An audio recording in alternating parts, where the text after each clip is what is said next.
আসসালামু আলাইকুম প্রিয় গাইজ, আপনারা সকলে কেমন আছেন? আশা করি সকলেই ভালো আছেন। তো আমরা কোন জায়গায় আছি এখন? এটা রিয়াদ। রিয়াদ কোন জায়গা? রিয়াদ এটা ডুবা। ডুবা। ও, এটার পরিবেশটা কেমন ভাই? আছে আলহামদুলিল্লাহ, ইনশাল্লাহ ভালো আছে। বালু আর বালু মরুভূমির এলাকা এখানকার। এইটাই কি সৌদি? এটাই সৌদি।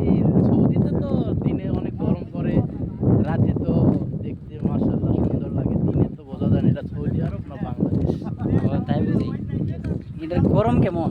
আচ্ছা ভাই, গরমের কথা বলা যাবে, যখন কাজ করি তখন বলা যায় গরম কীরকম। আপনি কি দালালের মাধ্যমে আসছেন নাকি?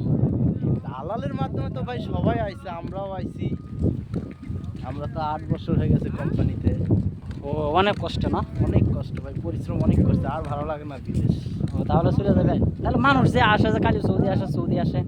এটা তো তাদের ভুল ধারণা। যে টাকাতে সৌদি আছে ওই টাকাতে বাংলাদেশে ব্যবসা বাণিজ্য করবে, বিজনেস করবে, ইনশাল্লাহ তার লাইফ সেটিং হয়ে যাবে। এত টাকা একজন মানুষ যদি 5-6 লাখ টাকা দেয়া যে বিদেশ আওয়ার চেয়ে যদি তারা বাংলাদেশে যদি 5-6 লাখ টাকা দিয়ে কোনো কিছু করতে চায়, তাহলে ওইটা ভালো কি না?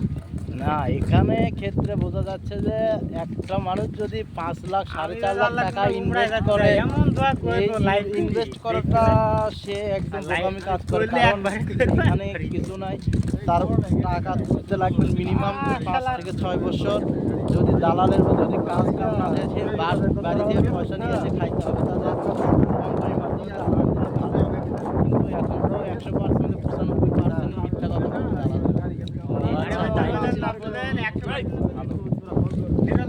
ভাই, আমি আপনাদেরকে বলবো, আপনারা যদি সৌদি আরব আসতে চান তাহলে নিকটবর্তী আত্মীয় স্বজন যারা আছে তাদের মাধ্যমে যদি আসেন তাহলে ভালো। আর যদি আপনারা নিকটবর্তী আত্মীয় ছাড়া অন্য কোনো মানুষের মাধ্যমে, দালালের মাধ্যমে আসেন, তাহলে 100% থেকে 90% মানুষই কষ্টের মধ্যে আছে। আর সৌদি আরব মনে করেন যে অনেকে বলে যে নবীর দেশ, আসলে নবীর দেশ আমিও বলি, কিন্তু বিষয়টা হচ্ছে এখানে এটাও জানে না যে এখানে এটাই যে আবু জাহেলের দেশ। এখানে 90% থেকে 50% মানুষই মনে করেন যে কষ্টের ভিতরে আছে। এমনকি মনে করেন যে সৌদিরা আমরা মনে করতাম যে ভালো, কিন্তু সৌদিরা আসলে অনেক খারাপ।